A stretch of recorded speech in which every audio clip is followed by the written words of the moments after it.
এই ভিডিওটা করার প্ল্যান আমি করছি গত 1.5 মাস ধরে। মানে এই ভিডিওটা কীরকম করে প্রেজেন্ট করব, ব্যাকগ্রাউন্ডে কী হবে, ফোরগ্রাউন্ডে কী হবে, কোন ক্যামেরায় শ্যুট করব, কী লাইট দেবো, কীরকম করে প্রেজেন্ট করব, এই সমস্ত কথা ভাবতে গিয়ে আলটিমেটলি কাজটা হচ্ছে না। তারপরে মাথায় এলো যে মেন কনভারসেশনটা দরকার, একটা কানেকশানের দরকার। যদি সেটা হওয়ার হয় ওগুলো ছাড়াও হবে, আবার ওগুলো দিয়েও হবে। তো যেহেতু নেই, ফলে ছাড়াই শুরুটা করি। তো যারা এই চ্যানেলটা দেখছো তাদের জন্য একটা ছোট্ট ব্রিফ দিয়ে দিই যে এই চ্যানেলটা বেসিক্যালি মানে কোথা থেকে এলো, মানে কি হবে না হবে ইত্যাদি ইত্যাদি। তো মেন হচ্ছে এই চ্যানেলটা আমি ওপেন করেছিলাম আজকে থেকে বেশ কয়েক বছর আগে, লকডাউনের পর। তখন একটা অন্য ধরনের কন্টেন্ট নিয়ে আমি শুরু করেছিলাম, কিন্তু ওটা কন্টিনিউ করতে পারিনি কারণ কাজটা আমার সেরকম পছন্দ হচ্ছিল না। তো তারপর যখন ওইটা বন্ধ করি, দেন মনে হয় যে এখন ইদানিং 1-1.5 মাস আগে আচমকা মনে হয় যে না, যেই কাজটা আমি মোটামুটি পারি সেই সমস্ত কাজগুলো তোমাদের সঙ্গে একটু শেয়ার করি। মাঝে মধ্যে আমি আমাদের কলকাতার রাস্তাঘাটে বেরোই, ইভেন সেখানে যেটা ইন্টারেস্টিং বলে মনে হয় সেটা আমি আমার ক্যামেরাবন্দি করি। তো সেই সমস্ত কিছু ছবি তোমাদের সঙ্গে আজকে শেয়ার করব। তোমরা দেখো, দেখে যদি তোমাদের ওপিনিয়ন দিও, যদি ভালো লাগে তাহলে ভিডিওটা লাইক করো, কমেন্ট করো, পারলে শেয়ার করো। বেশি কথা না বাড়িয়ে চলো দেখি প্রথম ছবিটা। এই ছবিটায় যেটা রয়েছে যে একটা দেয়াল লিখন রয়েছে, তার সামনে একজন বসে রয়েছে। যেটা লেখা রয়েছে সেটা দেখতেই পাচ্ছ, উই ডিজার্ভ জাস্টিস। সাধারণত আমরা লেখা যেটা দেখি যে উই নিড জাস্টিস বা we want justice something something. তো এই ডিজার্ভ ওয়ার্ডটা আমার কাছে বড্ড ইন্টারেস্টিং বলে মনে হয়েছে। যে আমরা মানে হ্যাঁ, কেন ইন্টারেস্টিং বলে মনে হয়েছে যে এই যিনি বসে আছেন, মূল্য মানে মূল্যবোধগত দিক থেকে কি এটা থাকার কথা?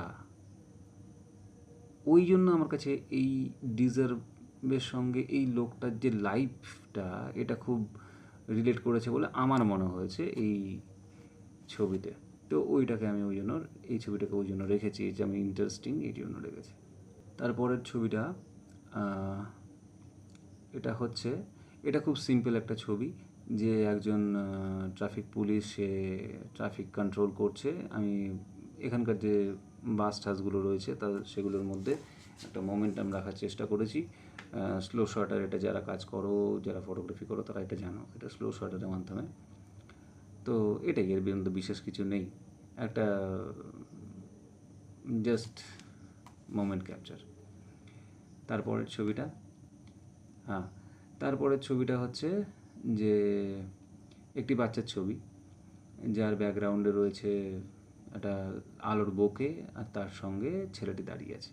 এটা সিম্পল একটা শট, কিন্তু এটার পিছনে আমার যেটা থট ছিল, যেই থট প্রসেস থেকে আমি এটাকে তুলেছিলাম, যে আমার কাছে এই যে বোকে লাইটটা আমার কাছে এটা একটা আনন্দের একটা মানে আনন্দকে রিপ্রেজেন্ট করছে। আর কিন্তু তার অপোজিটে দাঁড়িয়ে আমার মেন সাবজেক্ট সেটা হচ্ছে একটা বাচ্চা, যার জামা কাপড় আমার কাছে খুব ট্র্যাজিক বলে মনে হয়েছে। তো ফলে ব্যাকগ্রাউন্ড আর আমার সাবজেক্টের মধ্যে একটা ডিফারেন্স ক্রিয়েট হচ্ছে বলে আমার মনে হয়েছে। তো সেই জায়গা থেকে এই ছবিটা রাখি। আর ইভেন এই ছবিটা তুলেছিলাম আমি রমজানের পর নাখোদা মসজিদের ওখানে। যাই হোক, পরবর্তী ছবি, এই ছবিটা ওই কলেজ স্ট্রিটের রাস্তায় কোথাও একটা তোলা, যেখানে একজন সাইকেলে হেলান দিয়ে বসে তার ঘাম মুছছে বা কিছু একটা করছে সারাদিনের শেষে মানে খাটাখাটনির পরে, আর তার পাশ দিয়ে একজন হেঁটে আসছে, দেখতেই পাচ্ছ। তো এই ছবিটার মধ্যে আমার কাছে যেটা ইন্টারেস্টিং বলে মনে হয়েছে যে দুটো সম্পূর্ণ আলাদা লোক, তাদের দুটো সম্পূর্ণ আলাদা জীবন, তাদের দুজনে আলাদা সংঘর্ষ, আর দুজনের অবস্থাটাও সম্পূর্ণ আলাদা আলাদা। আমার কাছে এটা ইন্টারেস্টিং বলে মনে হয়েছে। ইভেন দুজনের মধ্যে যে লাইটের শেডটা রয়েছে, যে লাইট আর ডার্কনেসের যে শেডটা, এটাও আমাকে ইন্টারেস্টিং বলে মনে হয়েছে, যে দুজনের লাইফস্টাইলের সঙ্গে তাদের অবস্থার বর্তমান মানে ফটোগ্রাফিক অবস্থাটাও খুবভাবে রিলেট করে। তার পরবর্তী ছবি, এই ছবিটা জাস্ট একটা র্যান্ডাম ক্লিক, এটা কলেজ স্ট্রিটে তোলা। যারা এই অঞ্চল থেকে বিলং করো তারা জানো যে সেখানে একজন কাকু বসে আছেন একদিকে তাকিয়ে। তাকে দেখে আমার মনে হয়েছে সে কোনো কাস্টমারের অপেক্ষা করছে। জাস্ট রুলস অফ থার্ডে দেখে ছবিটা ক্লিক করেছিলাম। এরকম। তারপরে হ্যাঁ, এই ছবিটা আমি তুলেছিলাম হচ্ছে হাওড়া থেকে আর্মেনিয়ান যাওয়ার লঞ্চে। ফোরগ্রাউন্ডে দেখতে পাচ্ছি যে দুজন লোক দাঁড়িয়ে আছে, একজনের পকেটে হাত, ওই দুজনের মাঝখান থেকে ভদ্রলোকের ছবি তুলি। আমার কাছে যেটা ইন্টারেস্টিং বলে মনে হয়েছে এখানে, যে এই যে দুটো গ্যাপ রয়েছে, এই দুটো গ্যাপের যে গ্যাপটা একটা মানে সংকীর্ণতা তৈরি করছে, মানে কী বলে ওটাকে, যাই হোক, সংকীর্ণতা তৈরি করছে। আর যেটা একটা প্রেশারকে সিম্বলাইজ করছে আমার কাছে। আর ওই ভদ্রলোকের যে এক্সপ্রেশন বা যে বডি ল্যাঙ্গুয়েজ, সেটা আমার কাছে প্রচণ্ড রকম চাপের মধ্যে আছে বলে তাকে মনে হচ্ছে। আমি জাস্ট ওই পয়েন্ট অফ ভিউ থেকে এই ছবিটাকে রেখেছি। তারপরের ছবিটা, এই ছবিটাও ওইখানেই তোলা, যে তিনজনের পায়ের ছবি, দুজনের পায়ে বুট আছে এবং একজনের পায়ে চটি।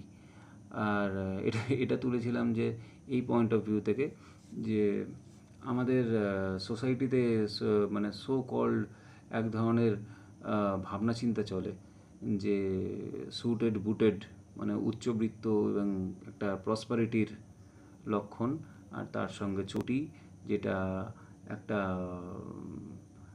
মানে আর্থিকভাবে যেটাকে আর কি মানে নিচের দিকে দেখানো হয়। তো ব্যাস ওই জিনিসটাই দেখানোর জন্য ওই জিনিসটাই আমার মাথায় এসেছিলো, তো ওই জায়গা থেকে এই ছবিটা তোলা। তারপরে নেক্সট ছবি, হ্যাঁ, এই যে ছবিটা, এই ছবিটা অনেকেই হয়তো জানো, এটা বড়বাজারে তোলা ছবি, ক্যানিং স্ট্রিটের পাশে। তো সেখানে একজন লোক সেটা জলের মানে ক্যানগুলোকে বাঁধছিল, আর তার সঙ্গে পাশের যে মিনারটা আছে, এই মিনারটা আমার কাছে দুটো স্ট্রাকচারালি এটা খুব প্যারালাল বলে মনে হলো, যদিও দুটোর মধ্যে মানে ওই রকমভাবে না, জাস্ট ফর থিঙ্কিং, এটা আমার কাছে দুটো মানে স্ট্রাকচার ওয়াইজ আমার কাছে একটু ইন্টারেস্টিং লেগেছে। যাই হোক, যারা এতক্ষণ ভিডিওটা দেখলে তাদের জন্য থ্যাংক ইউ। আশা করি কিছু ভালো লেগেছে। যদি ভালো লেগে থাকে তাহলে আবার বলি, লাইক করো, কমেন্ট করো, শেয়ার করো, পারলে সাবস্ক্রাইব করো।